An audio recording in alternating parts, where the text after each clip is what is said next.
Hello everyone, Gabriel Clevenger here with our conversation starter for Hops and Habits this coming Monday.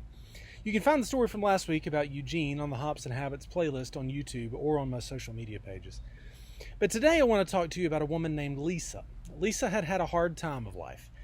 In her late 20s, Lisa was overweight, more than $10,000 in the hole to collections agencies, and going through a sudden separation and divorce, which had included her responding very poorly with private investigators, harassing the ex-husband's new girlfriend, etc.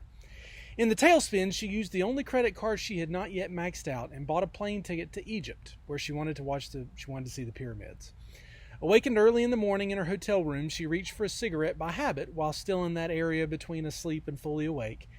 This was not new. She had begun smoking and abusing alcohol as a teenager, but she tried to light the cigarette a few times before she smelled the burning plastic of what was actually the ink pen that she was trying to light.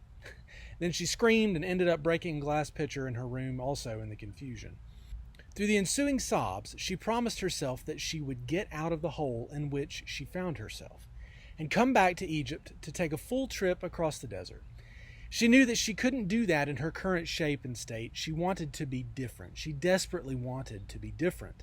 She realized it would be very difficult, and there were a lot of things that needed to be done, but she had to get busy and do one of them as a start. So the first thing she did when she returned home was to replace her smoking habit with jogging. Now this is obviously more complicated than just deciding to, but this was the first task that she identified for herself. This led to a number of other changes. She went back to school, fixed her finances, and bought a house, and so on. In a relatively short period of time, Lisa had replaced a number of habits that were not working for her with new habits that helped her accomplish what she wanted to. Her story was so compelling, a group of scientists wanted to talk to her and run tests on her to see what they could find out from her life. They had sequenced her DNA, run all kinds of other blood tests, asked her myriad questions. But what might have been most compelling, though, was her brain scans. Get this.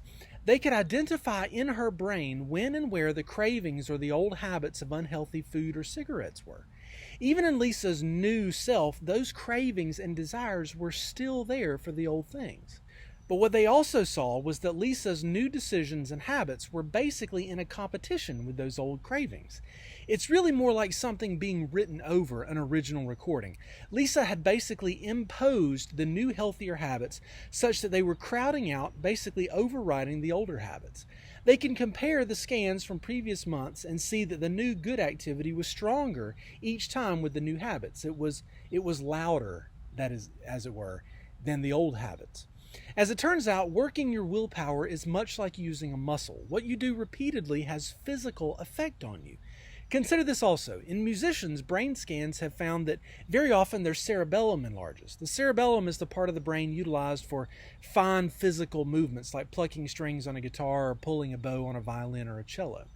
By physically repeating motions, the hands know better how to perform the actions, and the brain actually changes. How about this? Folks whose occupation deals with mathematics most of the time, their inferior parietal lobe enlarges. This is actually the part of the brain where computation and calculation occurs. Lastly, a study of London taxi drivers found that their hippocampus enlarged. The hippocampus is where spatial memory is processed. This is not just memorizing a map. This is knowing the best way to get from one place to another, taking into account traffic, time of day, and so on.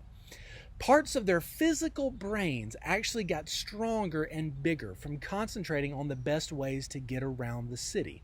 What's more, the study also showed that the taxi driver's hippocampus would reduce back to a normal size within a short time after their retirement.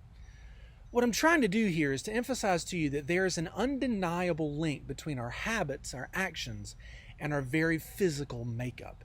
Things you do repeatedly have certain physical effects on you, not to mention other things such as making your confidence better or worse and changing your values in undeniable ways. Who you are is not just fought in the mind.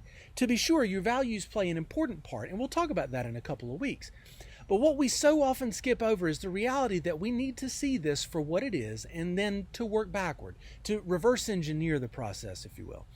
In order to really see your mind and your values, we have to look to what is already going on with your body. What I mean here is for you to take stock of what you're now doing repeatedly that is crafting you into a certain kind of being or thinking. Someone said in order to grasp the heart and the mind, you must take hold of the body. Now, I'm not saying that people never make reasoned decisions to act in a moment based on a value that they've learned or studied. People certainly do that. But what I want to talk about is the way that's maybe more frequent when you act out a pattern that you learned from somewhere, that says something about you and makes you in a certain way without your having thought about it, for the purpose of changing it if you want to. Just like Lisa wanting to change and knowing that rather than thinking, she just had to get busy doing something. This is pretty interesting stuff. Come join us at New Groove Brewery Monday night from 7 to 8 p.m. We'll start at 7, end at 8 sharp. Each time we get together stands on its own, so it's not like that you wouldn't be able to jump in if you've missed a previous week or something. You can contact me here for any questions. I hope to see you there.